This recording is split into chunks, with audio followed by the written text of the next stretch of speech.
Today we're going to talk about the differences between bloggers and journalists. Having a candid conversation with Allison Taylor, our Director of Search Engine Strategy, it's so oftentimes confused when we talk about copywriting and adding content to clients' websites, or you just recently going on a press trip and having and maintaining a blog. What's the difference between bloggers, writers, journalists, and when do you use the proper term? And so this conversation got us thinking, why not do a video? There's probably a lot of people that have this same hurdle to jump through. And tell us a little bit, Allison, you just came back from a press trip in Wisconsin, and you have a blog. And again, I still consider blogging and writers the same terminology. Is it not? What's the difference? I think there's a misconception between the traditional print, old-fashioned, I don't want to say old-fashioned, but old-fashioned newspapers, physically touching the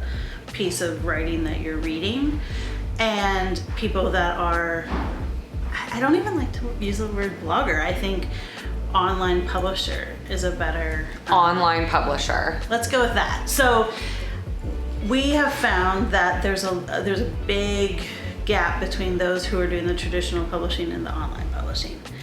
And it's about kind of breaking down the barriers and explaining the differences between the works. Yeah.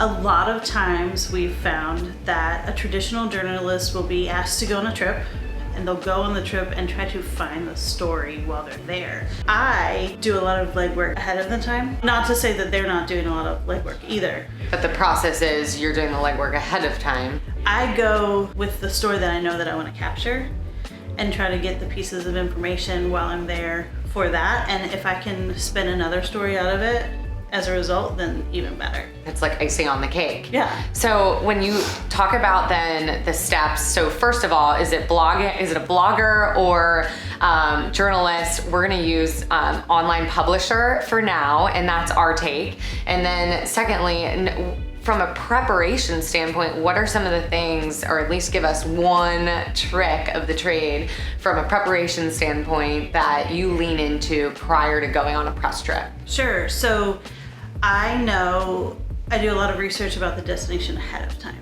Okay. I found that the particular destination that I was going to had over 2,000 searches per month for best places to stay. Oh, wow. So I know that people want to know where to stay first. So if I can back into an article based off of that, I feel like I have some preparation. And then I can ask my host to give me more information about the particular places to stay. Which probably helps. I mean, just the knowledge that the search traffic in that area is relevant to the lodging, that probably can help you, I'd assume, get more traffic on a piece versus being in the dark a little bit about that type of research. I would say that's accurate. Actually, one of the traditional journalists I was talking with said that his publication came back to him after a trip and said, you didn't have enough clicks, and we think it's because you didn't do the legwork ahead of time. And so that's a tricky slope.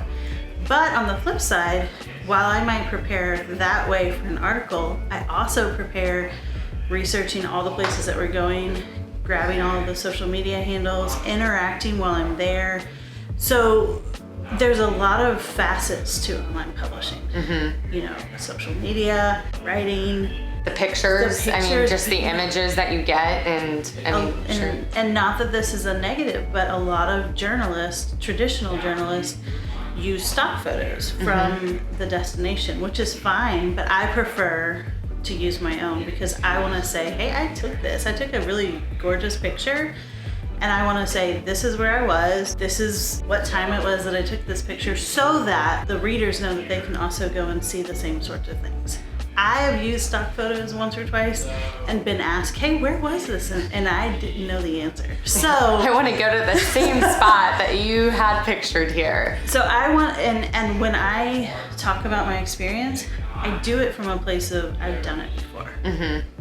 Well, that's, very interesting. So I hope that you learned something from one, just Allison's knowledge in the online publishing world and how it's changed and is still changing. And there's so much education here and a gap, I think, very much. And so we'd love to hear your feedback. Feel free to leave a comment or give us, some of the questions and barriers that you faced with this.